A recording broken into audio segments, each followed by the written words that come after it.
Welcome to golden பூக்கள். இன்றைக்கி நம்ம இந்த வீடியோவில் என்ன பார்க்க போகிறோம் அப்படின்னா, இந்த வருஷத்தோட சாமந்தி சீசன் முடிஞ்சிருச்சு. அப்போ இந்த சாமந்தி செடிகள் எப்படியும் நெக்ஸ்ட் இயருக்கு தான் யூஸ் ஆகும்.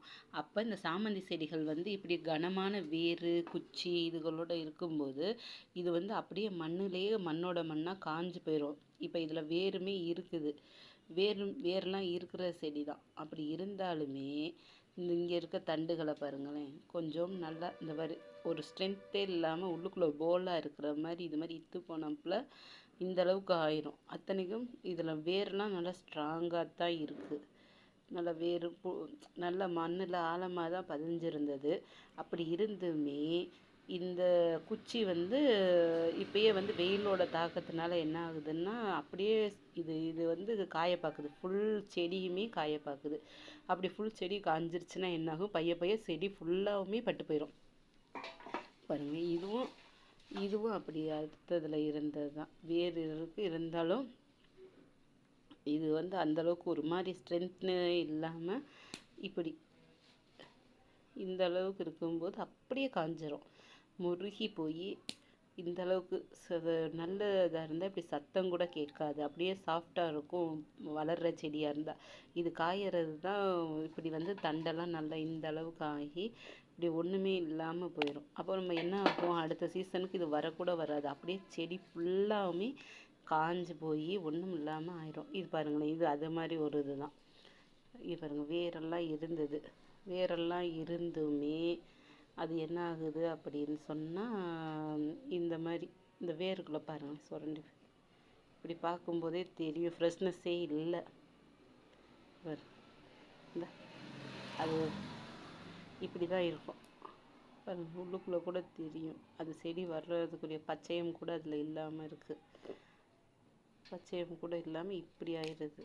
இந்த அளவுக்கு ஆகும்போது இந்த செடி ஃபுல்லாகவுமே இதில் சொல்லப்போனால் இதில் மொட்டெல்லாம் இருக்குது. மொட்டுமே எப்படி வரும்னா வெயில் தாங்காமல் இப்படியே ஆயிடுறது. அது பெரிய மொட்டாகவே வராமல் இந்த அளவுக்கு ஆகுறதுனால நான் என்ன செஞ்சுருக்கிறேன், அதை பூராமே நம்ம கழிச்சு விட்டுட்டு புது செடிகளை நிழல் பாங்கான இடத்துல வச்சு வளர்த்தோம்னா அந்த செடி அப்படியே அடுத்த வருஷத்துக்கு பதியம் போட்டு வச்சோம்னா தான் அந்த செடியிலேருந்து புது புது செடிகள் வரும். பக்கத்தில் வேர் விட்டும் அது வரும். அதனால் என்ன சரி, இப்போ இது வராது, இப்படி தான் ஆயிரும். பூ ஃப்ரெஷ்ஷாகவே வராது. இந்த வெயிலோட தாங்க முடியாமல் சரி மொட்டு இருக்குது நம்ம விட்டுறலாம் அப்படின்னு பார்த்தாலும் ஃப்ரெஷ்ஷான மொட்டு மாதிரி தெரியுது. ஆனால் திருப்பி இந்த மலர்றதுக்குள்ளே வெயிலை தாக்கு பிடிக்க முடியாமல் வர்றப்போ இப்படி தான் வருது. அப்படிங்கும்போது இது இப்படி தான் வருது. நம்ம பூ எடுத்துக்கலான்னு பார்த்தோம்னா அதுக்குள்ளே செடியே காஞ்சி போகிற அளவுக்கு ஆயிடுது. அதனால் நம்ம இதிலேருந்து பதியம் போடுறதுக்குரிய மாதிரி குச்சிகளையெல்லாம் நம்ம தேர்ந்தெடுக்கணும். ரொம்ப கனமான குச்சிகள் நம்ம மண்ணில் ஊண்டி வச்சாலுமே அது பதியத்துலேருந்து வேர் வரவே வராது. அப்படியே செடி ஃபுல்லாகவுமே நம்ம ஊண்டி வச்சது காயும். அதனால என்ன செய்யணும்னா, கொஞ்சம் ஃப்ரெஷ்ஷான இலைகளாக இருக்கிற மாதிரியும் கொஞ்சம் நல்லதாகவும் பார்த்து நம்ம இப்படி தனியாக எடுத்து வச்சுக்கணும். இது பாருங்களேன், பார்க்கவே செடி அப்படியே ஃப்ரெஷ்ஷாக தெரியுது. இலைகள்லாம் இந்த இலைகள்லாம் ஃப்ரெஷ்ஷாக இருக்குது.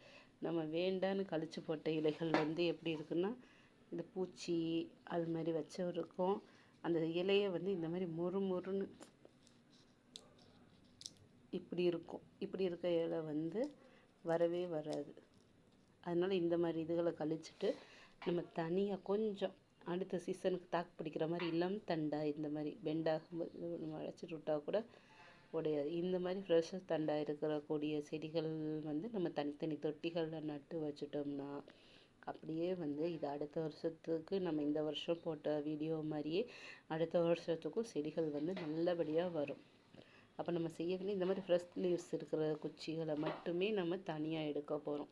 இவ்வளோ செடி கழிச்சிட்டு வந்ததில் இந்த இந்த இந்த இது மட்டும்தான் இந்த இது மட்டும்தான் கொஞ்சம் லீவ்ஸ் ஃப்ரெஷ்ஷாக இருக்குது. இப்படி ஃப்ரெஷ்ஷாக இருக்க செடி ஒரு சின்ன செடி மாதிரி சாஃப்டாக இது சீக்கிரம் சாகாது. அப்படியே இது வேர் பிடிச்சி அடுத்தடுத்த பக்க வேர் நிறையா செடி சீசனுக்கு உருவாகிடும்.